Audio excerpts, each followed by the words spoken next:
So it's Sunday morning and the work week ahead of me makes me wish I could just press a pause button so I can relish in this perfectly cloudy day indefinitely. And as usual, I make a cup of coffee while thinking about how should I spend these valuable yet fleeting hours. And as much as I want to play video games, I know this will probably be the only time I have to filter through this massive amount of mail that's been piling up. And as I'm ripping through envelopes and paper, my ADHD kicks into overdrive and I'm reminded of a game that's been sitting in my backlog.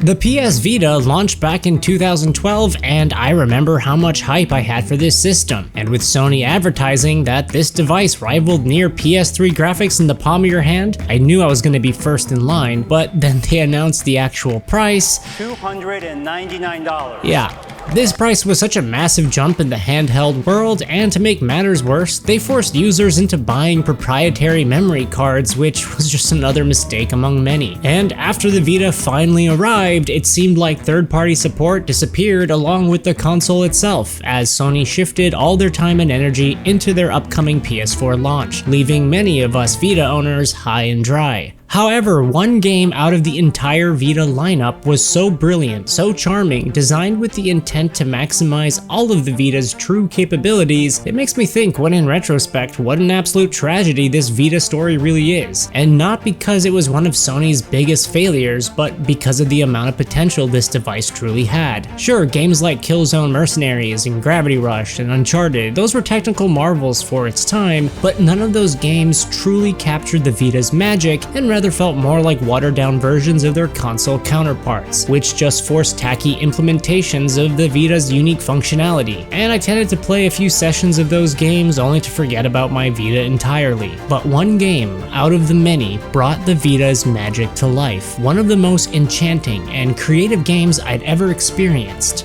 and that's Tearaway.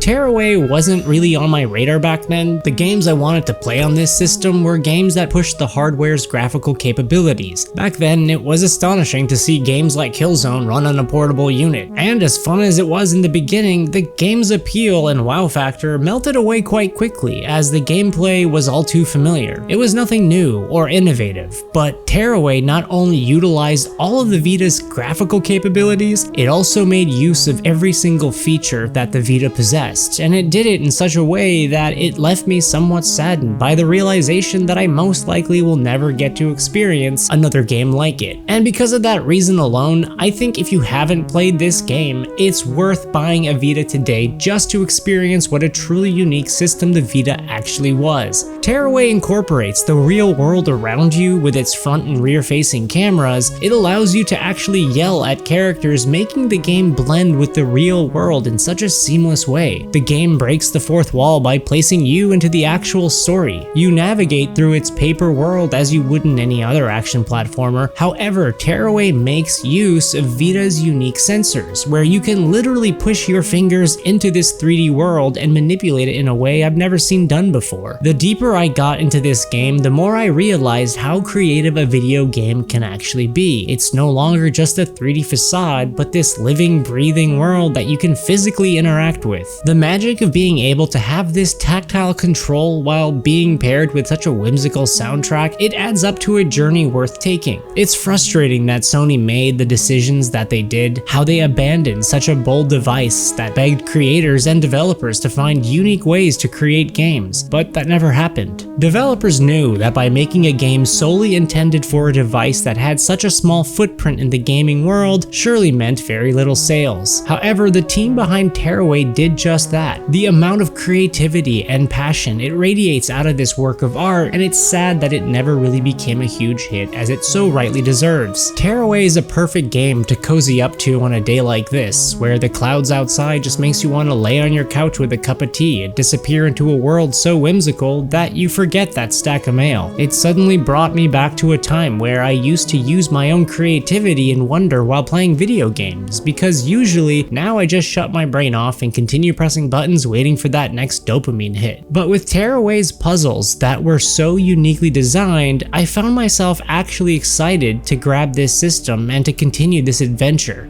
Sadly, most people never heard of, or at the very least never played this game, and because of that, I do blame Sony to some degree. Many say the Vita was just too ahead of its time, but I think the real problem is one that we still face today, where a company's bottom lines are placed above the player and the art form. Instead of fair pricing and getting rid of proprietary counterparts that function purely to boost profit margins, I wish companies like Sony could embrace their audience and just give us what we want, because it's games like Tearaway that makes me wonder what the trajectory could have been if more people had bought the Vita. It would have given third-party developers a reason to dedicate time and effort into creating original experiences for this specific system. I question how many more games like Tearaway could we have gotten? What other creative puzzles could we have solved? I'm confident in saying Tearaway is one of the best games I've ever played, and it's a shame that Sony abandoned a device that had so much potential.